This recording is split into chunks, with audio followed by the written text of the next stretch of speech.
കൈകളെ ഉയർത്തി കർത്താവിനെ മഹത്വപ്പെടുത്താം. അനുഗ്രഹീതമായ രാത്രിക്കായിട്ട് കർത്താവിന് മഹത്വം. ഇവിടെയുള്ള ദൈവസഭകൾ ചേർന്ന് നടത്തുന്ന ഈ ഐക്യ സുവിശേഷ യോഗത്തിൻ്റെ രണ്ടാമത് രാത്രിയിൽ വളരെ അനുഗ്രഹീതമായ ഈ ആത്മീക സമ്മേളനത്തിൽ ദൈവവചനത്തിൻ്റെ പ്രഭാഷണത്തിന് എനിക്ക് അവസരമൊരുക്കിയ പ്രിയപ്പെട്ടവരോട് ഊഷ്മളമായ സ്നേഹത്തെയും വന്ദനത്തെയും ഹൃദയത്തിൻ്റെ അടിത്തട്ടിൽ നിന്നും ഞാൻ രേഖപ്പെടുത്തുന്നു. ഈ രാത്രിയിൽ ഈ മഹായോഗത്തിൻ്റെ ഏറ്റവും ആദരണീയനായ അധ്യക്ഷൻ, ഈ വേദിയിൽ ഉപവിഷ്ടരായിരിക്കുന്ന ഏറെ ബഹുമാന്യരായ കർത്തൃദാസന്മാർ, ഈ ഐക്യ കൺവെൻഷൻ്റെ പ്രസിഡന്റ് പാസ്റ്റർ ഉപേന്ദ്രൻ, ഇതിൻ്റെ സെക്രട്ടറി പാസ്റ്റർ അഭിലാഷ്, ഇതിൻ്റെ ട്രഷറായി പ്രവർത്തിക്കുന്ന പാസ്റ്റർ മോഹൻ മാത്യു, അതുപോലെ പാസ്റ്റർ പ്രഭാകരൻ, മറ്റ് കർത്തൃദാസന്മാരെ എല്ലാവരെയും ഓർത്ത് ദൈവത്തെ മഹത്വപ്പെടുത്തുന്നു. നിങ്ങൾക്ക് ഏവർക്കും ഈ രാത്രിയിലെ ദൈവവചനത്തിൻ്റെ കേൾവിക്ക് വന്നു ചേർന്നിട്ടുള്ള വിശ്വാസ സമൂഹത്തിനും ഈ ശബ്ദപരിധിയിൽ അടുത്ത മകരങ്ങളിലുമൊക്കെ ഞങ്ങളെ കേൾക്കുന്ന ബഹുമാന്യരായ കേൾവിക്കാർ എല്ലാവർക്കും ഈ രാത്രി ഞങ്ങളുടെ ഊഷ്മളമായ അഭിവാദനങ്ങളെ, സ്നേഹാഭിവാദനങ്ങളെ അറിയിക്കുന്നു. മീഡിയ പ്ലാറ്റ്ഫോമിലൂടെ ലോകത്തിൻ്റെ വിവിധ ഭാഗങ്ങളിൽ ഞങ്ങളെ വിവിധ ടൈം സോണുകളിൽ കാണുകയും കേൾക്കുകയും ചെയ്യുന്ന ഞങ്ങളുടെ ശ്രോതാക്കളെയും പ്രേക്ഷകരെയും വന്ദനം ചെയ്യും. ഈ രാത്രിയിലെ ദൈവവചന പ്രഭാഷണത്തിന് ഉപോത്ഫലകമായി വിശുദ്ധ പൗലോസ് ശ്ലീഹാ തിമോഥെയോസിന് എഴുതിയ രണ്ടാമത്തെ ലേഖനത്തിൽ നിന്നും 2-ാം അധ്യായത്തിൻ്റെ 8-ാമത് വചനമാണ് വായിപ്പാൻ ആഗ്രഹിക്കുന്നത്. ബൈബിൾ കൊണ്ടുവന്നിട്ടുള്ള പ്രിയപ്പെട്ടവർക്ക് ബൈബിൾ തുറക്കാം. പുതിയ നിയമത്തിൽ തിമോഥെയോസിൻ്റെ ലേഖനം നമുക്കെടുക്കാം. 2-ാമത്തെ ലേഖനമാണ്. 2-ാമത്തെ അധ്യായം അതിൻ്റെ 8-ാമത്തെ വചനം ഞാൻ വായിക്കുമ്പോൾ കഴിയുന്നത്ര പ്രിയപ്പെട്ടവരോട് ചേർന്ന് ആ വാക്യം വായിക്കണം. തിമോഥെയോസ് 2-ന്റെ 2-ാം അധ്യായം, 2-ാം ലേഖനം, 2-ാം അധ്യായം, 8-ാമത് വാക്യം. നമുക്കൊരുമിച്ച് ആ വാക്യം വായിച്ച് ദൈവത്തെ മഹത്വപ്പെടുത്തിയിട്ട് ആ വാക്യത്തിൽ നിന്നും ധ്യാനിക്കണം. ഞാൻ വായിക്കുന്നു, എന്നോട് ചേർന്ന് വായിക്കുക. ദാവീദിന്റെ സന്തതിയായി ജനിച്ച് മരിച്ചിട്ട് ഉയർത്തെഴുന്നേറ്റിരിക്കുന്ന യേശുക്രിസ്തുവിനെ ഓർത്തുകൊള്ളുക, അതാകുന്നു എൻ്റെ സുവിശേഷം. നല്ല വചനത്തിനായിട്ട് കൈകൾ ഉയർത്തി ശക്തിയോടെ കർത്താവിനെ ഒന്ന് മഹത്വപ്പെടുത്താം. ഒരു വാക്ക് കണ്ണുകൾ അടച്ച് ഒന്ന് പ്രാർത്ഥിച്ചാട്ട്. എല്ലാ കണ്ണുകളും ദൈവസന്നിധിയിൽ ഒരു നിമിഷം അടച്ച് ഈ രാത്രിയിലെ ദൈവവചനത്തിൻ്റെ ധ്യാനത്തിനായി ഒരു വാക്ക് എല്ലാവരും ഒന്ന് പ്രാർത്ഥിച്ചാട്ടെ. നിർവചനം ധ്യാനിക്കുമ്പോ എൻ ഹൃദയം ആശ്വസിക്കും. നിൻ വചനം ധ്യാനിക്കുമ്പോ എൻ ഹൃദയം ആശ്വസിക്കും. കൂരിരുളിൻ താഴ്വരയിൽ ദീപമതാ നിൻ മൊഴികൾ. കൂരിരുളിൻ താഴ്വരയിൽ ദീപമതാ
ചുവട്ട് നിൽക്കുന്ന ഈ ഭൂമി ഇല്ലാതായാലും ഒരിക്കലും മാറിപ്പോകാത്ത ദൈവത്തിന്റെ നിസ്തുല്യ വചനങ്ങൾക്കായി സ്തോത്രം.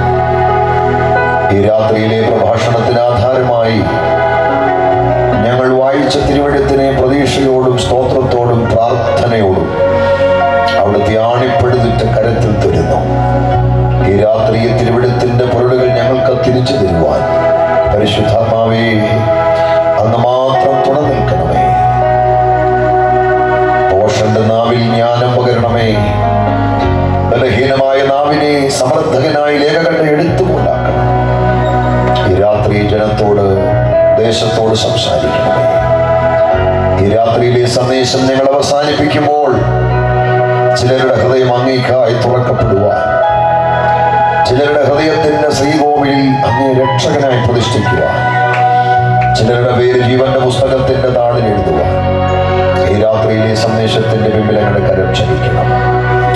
സുവിശേഷത്തിന്റെ പ്രകാശനങ്ങൾക്ക് വിരോധമായി ഉയരുന്ന സകല ഉയർച്ചകളെയും അങ്ങ് തന്നെ ശാസിച്ച അന്തരീക്ഷം ഞങ്ങൾക്ക് അനുകൂലമാക്കണം.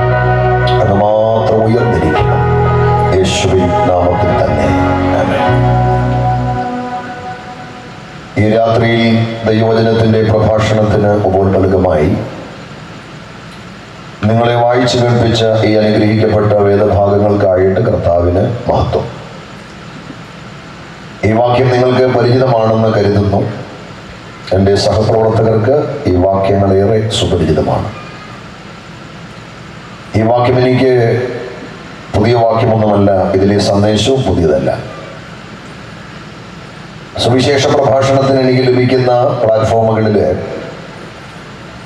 സാധാരണ ഞാൻ ആത്മനിയോഗത്തോടെ കൈകാര്യം ചെയ്യാറുള്ള ഒരു വചനമാണ് ഇവിടെയും ആവർത്തിപ്പാൻ ആഗ്രഹിക്കുന്നത്.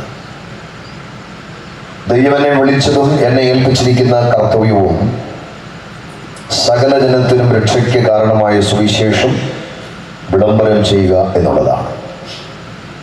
അതുകൊണ്ട് തന്നെ പൊതുവേദികളിലെ എൻ്റെ പ്രഭാഷണത്തിന് ആധാരമായി ഞാൻ തിരഞ്ഞെടുക്കാറുള്ള വാക്യങ്ങളിൽ ഏറ്റവും ശ്രദ്ധേയമായ വാക്യമാണ്.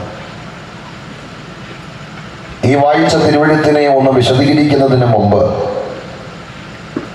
തിമോഥെയോസിന്റെ ലേഖനത്തെക്കുറിച്ച് ആമുഖമായി ഒരു വാക്ക് പറയാം. നിർബന്ധമായും നമ്മൾ വായിക്കേണ്ടിയ ലേഖനമാണ് തിമോഥെയോസിന്റെ രണ്ടാമത്തെ ലേഖനം. നമ്മുടെ പ്രത്യാശയാകുന്ന യേശുക്രിസ്തുവിന്റെ വരവിനായി അവന്റെ മക്കളായ നമ്മെ ഒട്ടനവധി പ്രത്യാശയിൽ ഒരുക്കി നിർത്തുന്ന പ്രബോധനങ്ങൾ, ഉപദേശങ്ങൾ, വിശേഷാലുള്ള കൽപ്പനകൾ ദൈവാത്മാവ് ധാരാളമായി നിറച്ചു വെച്ചിരിക്കുന്ന ഈടുറ്റ ലേഖനമാണ് തിമോഥെയോസിന്റെ രണ്ടാമത്തെ ലേഖനം. 14 ലേഖനങ്ങളോളമാണ് പൗലോസ് പുതിയ നിയമസഭയ്ക്ക് വേണ്ടി എഴുതിയത്. എന്നാൽ പൗലോസ് എഴുതിയ 14 ലേഖനങ്ങളിൽ ഏറ്റവും സമാപനമായി എഴുതിയ ലേഖനമായിട്ടാണ് വേദവ്യാഖ്യാതാക്കൾ തിമോഥെയോസിന്റെ രണ്ടാമത്തെ ലേഖനത്തെ പരിഗണിക്കുന്നത്. അതിന്റെ പിന്നിലെ കാരണം മറ്റ് ലേഖനങ്ങളിലൊന്നും പൗലോസ് പറഞ്ഞിട്ടില്ലാത്ത ഒരു പ്രധാന വിഷയം തിമോഥെയോസിന്റെ രണ്ടാമത്തെ ലേഖനത്തിൽ അദ്ദേഹം രേഖപ്പെടുത്തിയിട്ടുണ്ട്. അത് തന്റെ സ്വത്തിനെ കുറിച്ചോ താൻ സമ്പാദിച്ച ബിരുദങ്ങളുടെ കൂമ്പാരത്തെക്കുറിച്ചോ ഒന്നുമല്ല. ഈ ലേഖനത്തിൽ അദ്ദേഹം പറഞ്ഞിരിക്കുന്ന പ്രധാനപ്പെട്ട വിഷയം തൻ്റെ മരണത്തെക്കുറിച്ചാണ്. അദ്ദേഹത്തിന്റെ ഭാഷ പറഞ്ഞാൽ തൻ്റെ നിര്യാണത്തെക്കുറിച്ചാണ്. അപ്പൊ മറ്റു ലേഖനങ്ങളിലൊന്നും പൗലോസ് പ്രതിപാദിച്ചിട്ടില്ലാത്ത ക്രമത്തിൽ തിമോഥെയോസിന്റെ രണ്ടാം ലേഖനത്തിൽ തൻ്റെ മരണത്തെക്കുറിച്ച് വളരെ കൃത്യമായി രേഖപ്പെടുത്തിയിരിക്കുന്നത് കൊണ്ട് താൻ എഴുതിയ ലേഖനങ്ങളിലെ ഏറ്റവും സമാപനമായി എഴുതിയ ലേഖനമായിട്ടാണ് ഈ ലേഖനത്തെ നമുക്ക് കാണുവാൻ കഴിയുന്നത്. രണ്ടാമത്തെ അധ്യായത്തിലെ ആരംഭ വചനമാണ് നമ്മൾ വായിച്ചത്. രണ്ടാം അധ്യായം സമഗ്രമായ ഒരു ധ്യാനത്തിന് നാം വിധേയമാക്കിയാൽ 3 ഗൗരവമേറിയ പ്രസംഗ വിഷയങ്ങൾ ഈ രണ്ടാം അധ്യായത്തിൽ നമുക്ക് കാണാൻ കഴിയും. ആഴമുള്ള, കാമ്പുള്ള, കഴമ്പുള്ള, ഗൗരവമേറിയ 3 പ്രസംഗ വിഷയങ്ങളാൽ അങ്ങനെ പൂത്തുലഞ്ഞ് സമ്പൽ സമൃദ്ധമായി നിൽക്കുന്ന ഒരു അധ്യായമാണ് രണ്ടാമത്തെ അധ്യായം. ഈ രണ്ടാമത്തെ അധ്യായത്തിൽ തലമുക്കി നിൽക്കുന്ന ഗൗരവമേറിയ 3 വിഷയങ്ങൾ വിശദീകരിക്കാൻ ആഗ്രഹമുണ്ട്. എങ്കിലും സമയത്തിന്റെ പരിമിതിയും വിസ്താര ഭയവും ഒക്കെ എൻ്റെ മുമ്പിൽ ഉള്ളത് കൊണ്ട് ഈ അധ്യായത്തിലെ 3 വിഷയത്തെ ഒരു ശ്വാസത്തിൽ ഒന്ന് പരിചയപ്പെടുത്തിയിട്ട് ഒരു പ്രമേയം നിങ്ങളുമായി പങ്കുവയ്ക്കുവാനാണ് ആഗ്രഹിക്കുന്നത്. ഈ 2-ാം അധ്യായത്തിൽ തലമുക്കി നിൽക്കുന്ന ഗൗരവമേറിയ 3 വിഷയങ്ങളിൽ ഒന്ന് നമ്മുടെ ദൈവത്തിന് ചെയ്യാൻ കഴിയാത്ത 3 കാര്യങ്ങളെ കുറിച്ചുള്ള വിശദീകരണമാണ്. ഈ അധ്യായത്തിലെ 2-ാമത്തെ വിഷയം വിശ്വാസികളായ നമുക്ക് ലഭ്യമായ 7 സ്ഥാനങ്ങളും ആ 7 സ്ഥാനങ്ങളിൽ നിന്നുകൊണ്ട് നമ്മൾ നിർവഹിക്കേണ്ട 7 ഉത്തരവാദിത്തങ്ങളെ കുറിച്ചുള്ള വിശദീകരണമാണ്. ഈ അധ്യായത്തിലെ 3-ാമത്തെ വിഷയം ഗൗരവമാണ്, ഗംഭീരമാണ്. അതാണ് നമ്മൾ ധ്യാനിക്കുന്നത്, ഈ നാടിനോട് വിളംബരം ചെയ്യുന്നത്. സുവിശേഷം എന്താണ്? സുവിശേഷം എന്തെല്ലാമാണ്? അപ്പൊ ഇന്ന് രാത്രിയിൽ എന്റെ പ്രഭാഷണത്തിന് നിങ്ങളുടെ മൗനാനുവാദത്തോടൊരു തലക്കെട്ട് കൊടുക്കുവാൻ ഈ അവസരം ഞാൻ വിനിയോഗിക്കുന്നു. സുവിശേഷം എന്താണ്? എന്തെല്ലാമാണ്? 4 മണിക്കൂർ വാഹനം ഓടിച്ച് ഞാനിവിടെ വന്നു നിൽക്കുന്നത് അതും ഒന്നും പറയാനില്ല.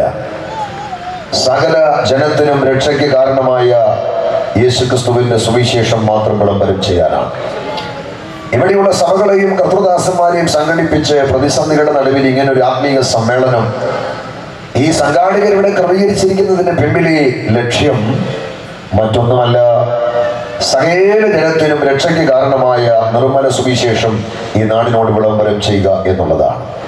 അതുകൊണ്ട് ഇന്ന് രാത്രി ഈ നാടിനോട് അല്പനിമിഷം നാം പരിചയപ്പെടുത്തുവാൻ ആഗ്രഹിക്കുന്നത് യേശുക്രിസ്തുവിന്റെ നിർമ്മലമായ സുവിശേഷത്തെ കുറിച്ചാണ്. എന്താണ് സഹൃദയരെ സുവിശേഷം? സുവിശേഷം എന്ന പദത്തിന് ഗംഭീരമായ ഒരു ആശയമുണ്ട്.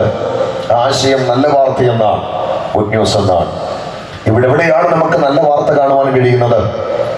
മാധ്യമങ്ങൾ ശ്രവണമാകട്ടെ ദൃശ്യമാകട്ടെ പരിശോധിച്ചാൽ അത്ര നല്ല വാർത്തകളൊന്നും നമുക്ക് കാണാൻ കഴിയത്തില്ല. ഈ ദിവസങ്ങളിൽ പ്രഭാതത്തിൽ മുറ്റത്ത് പറന്നു വീടുന്ന പേപ്പർ നിവർത്തി ആർത്തിയോടെ നമ്മതിലെ വാർത്ത വരുത്തിയാൽ നമ്മെ ആശങ്കപ്പെടുത്തുന്ന, നമ്മെ സങ്കടപ്പെടുത്തുന്ന, നമ്മെ ഭയപ്പെടുത്തുന്ന ഒരുപാട് ദുരിത ദുഃഖ വാർത്തകളെ കൊണ്ട് നമ്മുടെ മാധ്യമങ്ങൾ തുളുമ്പുകയാണ്. നമ്മെ ഭയപ്പെടുത്തുന്ന, നമ്മെ ആശങ്കപ്പെടുത്തുന്ന, നമ്മെ കണ്ണീർ കയത്തിൽ മുക്കിപ്പൊക്കുന്ന ഒരുപിടി ദുരിത ദുഃഖ വാർത്തകളെ കൊണ്ട് നമ്മുടെ മാധ്യമങ്ങൾ നിറഞ്ഞു തുളുമ്പുമ്പോൾ ഇതിനകത്ത് മനുഷ്യന് സന്തോഷം പകരുന്ന, സമാധാനം പകരുന്ന, പ്രത്യാശ പകരുന്ന, ആശ്വാസം പകരുന്ന ഒരു നല്ല വാർത്തയുണ്ടെങ്കിൽ ഞങ്ങൾ ലോകത്തോട് വിളംബരം ചെയ്യുന്ന യേശുക്രിസ്തുവിന്റെ സുവിശേഷം മാത്രമാണ്. ഒരുപാട് ദുരിത വാർത്തകളുടെ നടുവിൽ എന്താണ് സുവിശേഷം ലോകത്തിന് നൽകുന്ന സന്തോഷ വാർത്ത? സുവിശേഷം ലോകത്തിന് നൽകുന്ന സന്തോഷ വാർത്ത ലളിതമാണ്, വളരെ സിമ്പിളാണ്. അത് ഇത്രയേ ഉള്ളൂ. മനുഷ്യ, നിനക്കൊരു രക്ഷകനുണ്ട്. മനുഷ്യ, നിനക്കൊരു വിമോചകനുണ്ട്. മനുഷ്യ, നിനക്കൊരു ഉദ്ധാരകനുണ്ട്. മനുഷ്യ, നിനക്കൊരു വീണ്ടെടുപ്പുകാരനുണ്ട്. ആ വീണ്ടെടുപ്പുകാരൻ, ആ വിമോചകൻ, ആ ഉദ്ധാരകൻ, ആ രക്ഷകൻ മറ്റാരുമല്ല, സുവിശേഷത്തിന്റെ ഉൾക്കാമ്പായ യേശുക്രിസ്തുവാണ്. മനുഷ്യൻ നേരിടുന്ന സകല പ്രശ്നങ്ങൾക്കും സുവിശേഷത്തിന്റെ സത്താവിശേഷമായ ക്രിസ്തുവിലൂടെ ശാശ്വതമായ പരിഹാരമുണ്ട് എന്ന സന്തോഷ വാർത്തയാണ് സുവിശേഷം നൽകുന്ന ഗുഡ് ന്യൂസ്. നീ രോഗിയാണോ? നിന്റെ ഏത് കഠിന രോഗത്തെയും മരുന്നില്ലാതെ പൂർണ്ണമായി സൗഖ്യമാക്കാൻ കരുത്തുള്ള ഒരു പരമവൈദ്യനുണ്ട്. നീ മാനസികമായി തകർന്ന വ്യക്തിയാണോ? നിന്റെ മനസ്സിന്റെ തകർച്ചയെ മാറ്റി ഇന്ന് വരെ അനുഭവിച്ചിട്ടില്ലാത്ത ദിവ്യമാകുന്ന ഒരു സമാധാനം, സന്തോഷം നിന്റെ അകതാരിൽ പാകിക്കളിപ്പിക്കുവാൻ കരുത്തുള്ള ഒരു സമാധാനദായകനുണ്ട്. നീ ശപിക്കപ്പെട്ട വ്യക്തിയാണോ? നിന്റെ ശാപത്തെ മാറ്റി നിന്നെ ഒരു അനുഗ്രഹ പാത്രമാക്കി മാറ്റാൻ കരുത്തുള്ള ഒരാളുണ്ട്. നീ പാപിയാണോ? കർമ്മങ്ങളും ആചാരങ്ങളും ഇല്ലാതെ നിന്റെ സകല പാപത്തെയും സൗജന്യമായി പരിഹരിച്ച് നിനക്ക് നിത്യരക്ഷ തരുവാൻ കഴിവുള്ള ഒരുവനുണ്ട്. ആ സൗഖ്യദായകനാരാ? ആ സമാധാനദായകനാരാ? ആ ശാപമോക്ഷകനാരാ? ആ പാപവിമോചകനാരാ? ആ പാപവിമോചകൻ, ആ ശാപമോക്ഷകൻ, ആ സൗഖ്യദായകൻ, ആ സമാധാനദായകൻ സുവിശേഷത്തിന്റെ ഉൾക്കാമ്പായ യേശുക്രിസ്തു മാത്രമാണ്. ഒറ്റ വാക്കിൽ പറഞ്ഞാൽ, ദൈവത്തിന്റെ സൃഷ്ടിയുടെ മകുടമായ മനുഷ്യൻ ഈ ഭൂമിയിൽ നേരിടുന്ന സകല പ്രശ്നങ്ങൾക്കും കർത്താവായ യേശുക്രിസ്തുവിലൂടെ ക്രിയാത്മകമായ, അടിസ്ഥാനകരമായ, ശാശ്വതമായ പരിഹാരമുണ്ട് എന്ന സന്തോഷ വാർത്തയാണ് സുവിശേഷം ലോകത്തിന് നൽകുന്ന ഗുഡ് ന്യൂസ്. അത് മാത്രമേ പറയാനുള്ളൂ, അതല്ലാതെ മറ്റൊന്നും പറയാനില്ല. അപ്പൊ ഈ വായിച്ച വാക്യത്തിൽ സുവിശേഷത്തിന്റെ സാരസംഗ്രഹത്തെ കുറിച്ച് പൗലോസ് എത്ര കൃത്യമായിട്ടാണ് രേഖപ്പെടുത്തിയിരിക്കുന്നത്. ഞാൻ ഒന്നുകൂടെ ആ വാക്യം പറയാം. ദാവീദിന്റെ സന്തതിയായി ജനിച്ച് മാത്രമല്ല, മരിച്ചിട്ട് ഉയർത്തെഴുന്നേറ്റിരിക്കുന്ന കർത്താവായ യേശു ക്രിസ്തുവിനെ ഓർത്തുകൊള്ളുക, അതാകുന്നു എന്റെ സുവിശേഷം. സഹോദരരെ, സുഹൃത്തുക്കളെ, ഈ വാക്യം എത്ര തവണ വായിച്ചെന്ന് എനിക്കറിയത്തില്ല. ഏതെല്ലാം ദേശങ്ങളില്, രാജ്യങ്ങളില്, ഇടങ്ങളില് ഈ വാക്യത്തെ ആസ്പദീകരിച്ച് പ്രസംഗിച്ചെന്ന് എനിക്ക് നിശ്ചയമില്ല. ഒരുപക്ഷെ എന്റെ വേദപുസ്തക പാരായണത്തില് ഞാൻ ഏറ്റവും അധികം വായിച്ചിട്ടുള്ള വാക്യമായിരിക്കാം ഇത്. എന്റെ പ്രസംഗവേദിയിൽ ഞാൻ ഏറ്റവും അധികം കൈകാര്യം ചെയ്തിട്ടുള്ള ഒരു വചനമായിരിക്കാം ഇത്. 100 വട്ടം അല്ല, 1000 തവണ ഈ വാക്യം ആവർത്തിച്ച് വായിച്ചപ്പോൾ ഈ വാക്യത്തിലൂടെ എനിക്ക് മനസ്സിലാക്കാൻ കഴിഞ്ഞത്, പ്രിയപ്പെട്ടവരെ, സുവിശേഷം എന്ന് പറയുന്നത് എന്താ? ഈ വാക്യത്തിലൂടെ എനിക്ക് മനസ്സിലാക്കാൻ കഴിഞ്ഞത്, സുവിശേഷം എന്ന് പറയുന്നത് ഇതുപോലെ നിശ്ചലമായിരിക്കുന്ന ഒരു വസ്തുവല്ല. സുവിശേഷം എന്ന് പറയുന്നത് കുറച്ച് സാഹിത്യ പദങ്ങളുടെ കുത്തൊഴുക്കല്ല. സുവിശേഷം എന്ന് പറയുന്നത് ദുർബലമായ 3-4 ആശയമല്ല. സുവിശേഷം എന്ന് പറയുന്നത് കേവലം ഒരു മതപ്രസംഗമല്ല. സുവിശേഷം എന്ന് പറയുന്നത് കേവലം ഒരു മതപ്രഭാഷണമല്ല. സുവിശേഷം എന്ന് പറയുന്നത് ഒരു മതത്തിനെതിരായിട്ടുള്ള മറ്റൊരു മതത്തിന്റെ പഠിപ്പിക്കലല്ല. സുവിശേഷം എന്ന് പറയുന്നത് ഇവിടെ ആവിർഭവിച്ച ഒരുപറ്റം മതങ്ങളുടെ വികാരത്തെ വ്രണപ്പെടുത്തുവാൻ ഞങ്ങൾ നടത്തുന്ന ഗൂഢാലോചനയുടെ ഭാഗമല്ല. സുവിശേഷം എന്ന് പറയുന്നത് ഒരു മതപരിവർത്തനമല്ല. സുവിശേഷം എന്ന് പറയുന്നത് കേവലം ഒരു നിർബന്ധിത മതപരിവർത്തനമല്ല. പിന്നെ സുവിശേഷം എന്ന് പറയുന്നത് എന്താണ്? അത് സാക്ഷാൽ ഒരു വ്യക്തിയാണ്. ആ വ്യക്തി മറ്റാരുമല്ല, വിമോചകനായ യേശു ക്രിസ്തു മാത്രമാണ്. അപ്പൊ ഈ ശബ്ദവാഹിനിയുടെ ശ്രവണ സീമയിൽ ശാന്തമായി എന്നെ ശ്രമിക്കുന്ന വാത്സല്യമിത്രങ്ങളെ, ഈ രാത്രി ഞങ്ങൾ നിങ്ങളോട് പ്രസംഗിക്കുന്നത് ഒരു മതത്തിന്റെ ആശയമല്ല, ഒരു രാഷ്ട്രീയ പാർട്ടിയുടെ പ്രത്യയശാസ്ത്രത്തെ കുറിച്ചല്ല, പ്രശസ്തി നഷ്ടപ്പെട്ടു പോയ ഒരു ചരിത്രകഥയല്ല. ഞങ്ങൾ നിങ്ങളോട് നെഞ്ചുകീറി പ്രസംഗിക്കുന്നത് യേശു ക്രിസ്തുവിന്റെ സുവിശേഷമാണ്. അപ്പൊ സുവിശേഷം നിശ്ചലമായ വസ്തുവല്ലെന്ന്, സുവിശേഷം പദസമ്പത്തുകളുടെ കുത്തൊഴുക്കല്ല, സുവിശേഷം ബലഹീനമായ ആശയമല്ല, സുവിശേഷം മതപ്രസംഗമല്ല, സുവിശേഷം മതപരിവർത്തനമല്ല, സുവിശേഷം നിർബന്ധിത മതപരിവർത്തനമല്ല. സുവിശേഷം എന്ന് പറയുന്നത് ഒരേ ഒരു വ്യക്തിയാണ്. ആ വ്യക്തി സാക്ഷാൽ വിമോചകനും നിസ്തുല്യനും രക്ഷകനുമാകുന്ന യേശു ക്രിസ്തു മാത്രമാണ്. അപ്പൊ സുഹൃത്തുക്കളെ, സുവിശേഷം എന്ന് പറയുന്നത് സാക്ഷാൽ കർത്താവായ യേശു ക്രിസ്തു ആണെങ്കിൽ, യേശു ക്രിസ്തു മാത്രമാണെങ്കിൽ, ക്രിസ്തുവിൽ അടങ്ങിയിരിക്കുന്ന 3 കാര്യങ്ങൾ സുവിശേഷത്തിന്റെ ഉൾക്കാമ്പായി വിശുദ്ധ സ്ലീഹൻ ഈ വാക്യത്തിൽ ഉയർത്തി കാണുകയാണ്. അതെന്തൊക്കെയാണ്? 1, ക്രിസ്തുവിന്റെ ജനനം. 2, ക്രിസ്തുവിന്റെ മരണം. 3, ക്രിസ്തുവിന്റെ ഉയർത്തെഴുന്നേൽപ്പ്. അപ്പോൾ എളിയവനായ ഒരു സുവിശേഷ പ്രസംഗകൻ എന്ന നിലയിൽ ഞാൻ മനസ്സിലാക്കുന്നത്, യേശു ക്രിസ്തുവിന്റെ ജനനം മാത്രം പ്രസംഗിക്കുന്ന ഇടത്ത് സുവിശേഷം പൂർണ്ണമാകണമെന്നതിൽ സമയത്തിന്റെ പരിമിതി പക്ഷേ അത് മാത്രമേ പറയാൻ പറ്റത്തുള്ളായിരിക്കാം. യേശുക്രിസ്തുവിന്റെ ജനനം മാത്രം പ്രസംഗിക്കുന്ന ഇടത്ത് സുവിശേഷം പൂർണ്ണമാകണമെന്നില്ല. യേശുക്രിസ്തുവിന്റെ മരണം മാത്രം പ്രസംഗിക്കുന്ന ഇടത്തും സുവിശേഷം പൂർണ്ണമാകണമെന്നില്ല. യേശുക്രിസ്തുവിന്റെ ഉയർത്തെഴുന്നേൽപ്പ് മാത്രം പ്രസംഗിക്കുന്ന ഇടത്തും സുവിശേഷം പൂർണ്ണമാകണമെന്നില്ല. അവിടുത്തെ ജനനവും അവിടുത്തെ മരണവും അവിടുത്തെ ഉയർത്തെഴുന്നേൽപ്പും ഒന്നിച്ച് വിളംബരം ചെയ്യുന്ന ഇടത്താണ് സുവിശേഷം സാക്ഷാൽ പരിപൂർണമാകുന്നത്. അങ്ങനെയെങ്കിൽ യോഗ പരമ്പരയുടെ 2ാമത്തെ രാത്രിയിൽ സുവിശേഷം എന്ന ഏറ്റവും അതിഗംഭീരമായ വിഷയത്തിൽ നിന്നുകൊണ്ട് 3 പ്രധാന കാര്യങ്ങളാണ് ഇന്ന് രാത്രി എനിക്ക് ഇവിടെ ഓർപ്പിക്കാനുള്ളത്. 1, യേശുക്രിസ്തുവിന്റെ ജനനം. 2, യേശുക്രിസ്തുവിന്റെ മരണം. 3, യേശുക്രിസ്തുവിന്റെ ഉയർത്തെഴുന്നേൽപ്പ്. ഇത് 3 പറയുമ്പോൾ എന്റെ മുമ്പിൽ ഇരിക്കുന്നത് നിത്യതയുടെ പ്രത്യാശയുള്ള ഒരുപിടി ദൈവങ്ങളായതുകൊണ്ട് 4ാമതൊരു കാര്യം പറയാതിരിക്കാൻ നിർവാഹമില്ല: യേശുക്രിസ്തുവിന്റെ പുനരാഗമനം. അപ്പൊ സുവിശേഷം എന്ന വിഷയത്തിൽ നിന്നുകൊണ്ട് ഓടിച്ചൊറ്റ ശ്വാസത്തിൽ നാം ചിന്തിക്കാൻ പോകുന്നത് 4 പ്രധാന കാര്യങ്ങളാണ്. അവിടുത്തെ ജനനം, അവിടുത്തെ മരണം, അവിടുത്തെ ഉയർത്തെഴുന്നേൽപ്പ്, അവിടുത്തെ പുനരാഗമനം. ഒരു 4 ഹല്ലേലൂയ പറയേണ്ടത്. പക്ഷെ നിങ്ങൾ ഒത്തിരി ക്ഷീണിതരാണ്, ഒത്തിരി ഞാൻ ബഹളം വെപ്പിക്കുന്നില്ല. ഇരിപ്പൊക്കെ കണ്ടിട്ട് ഒരു സ്വത്രം പോലും പറയാൻ എനിക്ക് തോന്നുന്നില്ല. 4 എണ്ണമാണ് പറയേണ്ടത്. 4 ചേർത്ത് ഒരെണ്ണം പറഞ്ഞാൽ മതി. ഒരു ഹല്ലേലൂയ മതി മതി മതി മതി മതി. Very good. ഞാൻ കൃതാർത്ഥനായി. എന്താണ് യേശുക്രിസ്തുവിന്റെ ജനനത്തിന്റെ പ്രത്യേകത പറയാ? എന്താണ് അവിടുത്തെ മരണത്തിന്റെ പ്രത്യേകത പറയാ? എന്താണ് അവിടുത്തെ ഉയർപ്പിന്റെ പ്രത്യേകത പറയാ? എന്തിനാണ് അനധിവിദൂര ഭാവിയിൽ അവിടുന്ന് മടങ്ങി വരാൻ പോകുന്നത്? ഒഴിച്ചു പറയാം. എന്താണ് യേശുവിന്റെ ജനനത്തിന്റെ പ്രത്യേകത? അല്പമായി വിശദീകരിക്കുമ്പോൾ ആമുഖമായ ഒരു കാര്യം പറഞ്ഞോട്ടെ.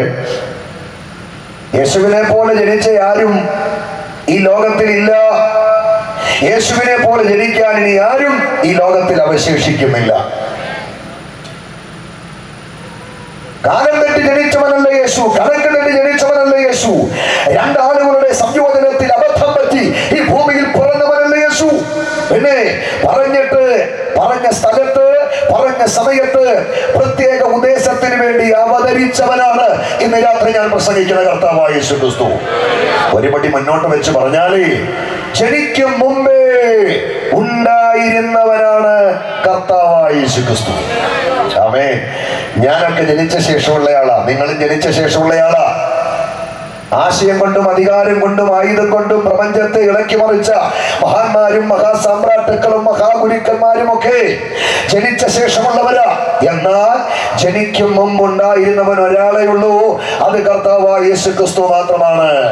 അതുകൊണ്ടാണ് അവനെ ആൽഫ എന്ന് വിളിക്കുന്നത്, അതുകൊണ്ടാണ് അവനെ ഒമേഗ എന്ന് വിളിക്കുന്നത്, അതുകൊണ്ടാണ് അവനെ ആദിൻ എന്ന് വിളിക്കുന്നത്, അതുകൊണ്ടാണ് അവനെ അന്ത്യൻ എന്ന് വിളിക്കുന്നത്, അതുകൊണ്ടാണ് അവനെ സർവശക്തൻ എന്ന് വിളിക്കുന്നത്, അതുകൊണ്ടാണ് അവനെ സർവവ്യാപി എന്ന് വിളിക്കുന്നത്, അതുകൊണ്ടാണ് അവനെ ഏക മധ്യസ്ഥൻ എന്ന് വിളിക്കുന്നത്, അതുകൊണ്ടാണ് അവനെ ഏക രക്ഷകൻ എന്ന് വിളിക്കുന്നത്, അതുകൊണ്ടാണ് അവനെ ലോകത്തിന്റെ വെളിച്ചം എന്ന് വിളിക്കുന്നത്, അതുകൊണ്ടാണ് അവനെ സത്യദൈവം എന്ന് വിളിക്കുന്നത്. അതെ, ജനിക്കും മുമ്പേ ഉണ്ടായിരുന്നവനാണ് ഇന്ന് രാത്രി ഞങ്ങൾ പ്രസംഗിക്കുന്ന വിമോചകനും നിസ്തുല്യനുമാകുന്ന യേശു ക്രിസ്തു. എന്താണ് സുഹൃത്തുക്കളെ ഇവിടുത്തെ മരണത്തിന്റെ പ്രത്യേകത? വിശദീകരിക്കുമ്പോൾ ആമുഖമായി എന്ന് പറഞ്ഞോട്ടെ. യേശുവിനെ പോലെ മരിച്ച ആരും ഈ ലോകത്തിലില്ല.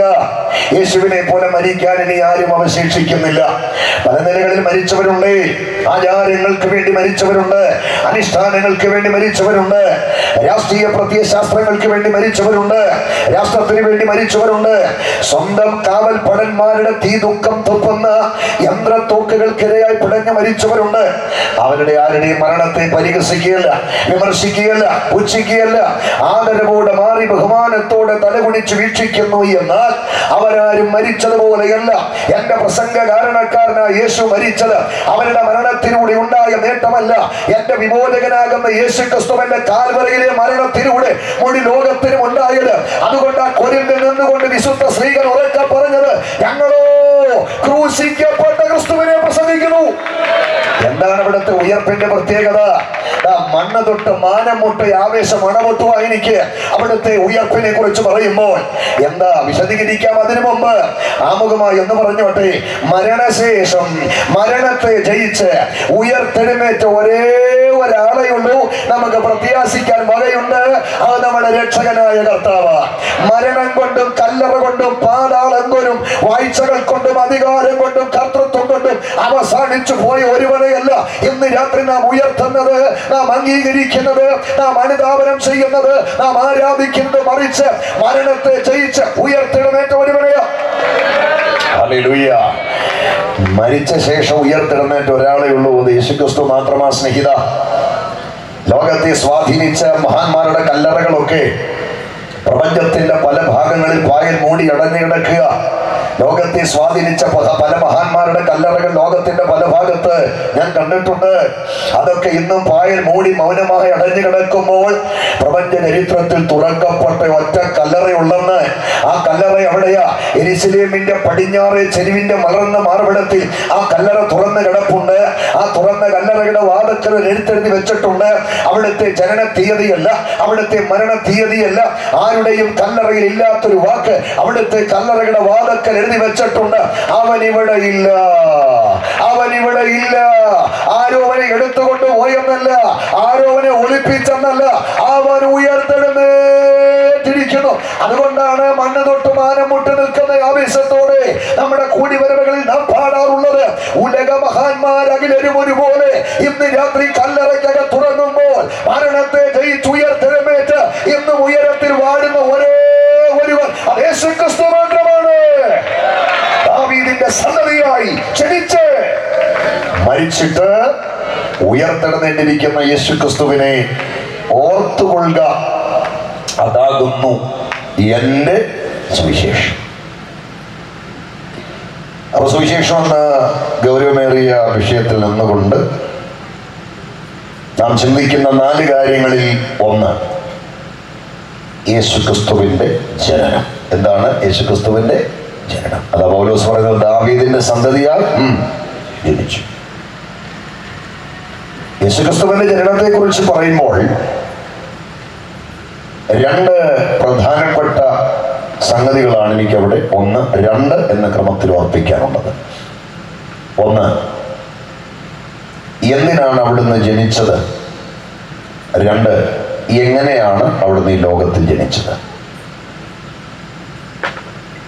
ഇത് രണ്ടും പറഞ്ഞെങ്കിലേ യേശുക്രിസ്തുവിന്റെ ജനനം എന്ന വിഷയം ഏറെക്കുറെ എനിക്ക് പൂർത്തീകരിക്കാൻ പറ്റത്തുള്ളൂ. ജനിച്ചു എന്ന വാക്കിനേക്കാൾ എനിക്കിഷ്ടം അവതരിച്ചു എന്ന വാക്ക്. അവതരിച്ചു എന്ന പദം കൊണ്ട് ജനിക്കും മുമ്പ് ഉണ്ടായിരുന്നു എന്ന ആശയമാണ്. പക്ഷെ ബൈബിളിലെ ജനിച്ചു എന്ന വാക്കായതുകൊണ്ട് അവിടെ അത് തന്നെ കിടക്കട്ടെ.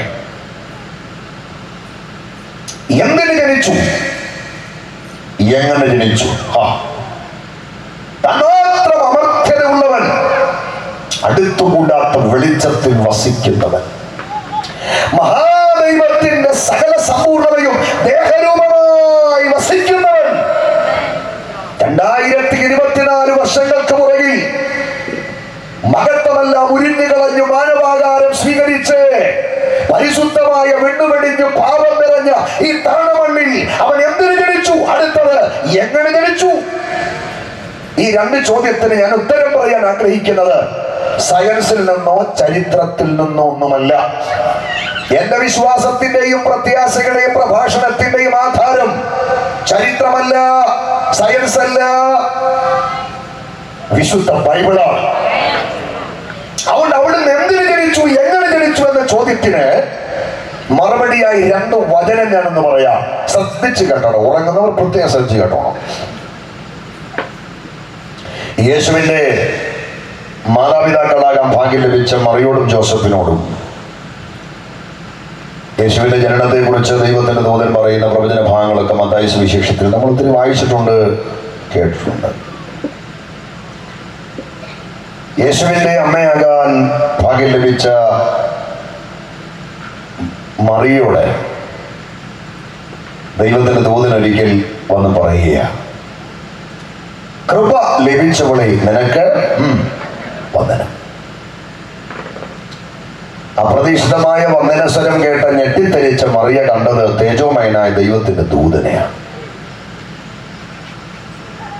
വന്ദനസ്വരം കേട്ട് ദൂതനെ കണ്ട് ഞെട്ടിത്തെരിച്ച് നിൽക്കുന്ന മറിയോടെ വന്ദനസ്വരത്തിന്റെ അകമ്പടിയിൽ ദൂതൻ ഒരു പ്രവചനം, ഇന്നത്തെ പ്രവചനമൊന്നുമല്ല,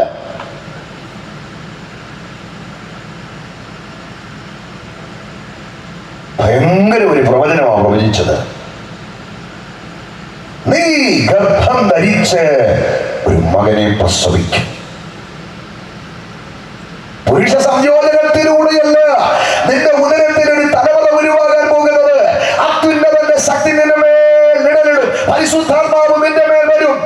ആകയാൽ ഉത്ഭവിക്കുന്ന ഒരു വിശുദ്ധ പ്രജ നിന്റെ ഉദരത്തിൽ ഉണ്ടാകാൻ പോകുകയാ. നീ ഗർഭം ധരിച്ച് ഒരു മകനെ പ്രസവിക്കും. ആമേൻ. ആ മകൻ ആരാന്നറിയാമോ? ആദരണീയനായ ഒരു സാഹിത്യകാരന്റെ വാക്ക് കടമെടുത്തു പറഞ്ഞാൽ ആ മകൻ ഗ്രന്ഥകാരനല്ല, തീർത്ഥാടകനല്ല, സത്യാന്വേഷകനല്ല, ചരിത്രകാരനല്ല, സാഹിത്യകാരനല്ല. ആ മകൻ ആരാ?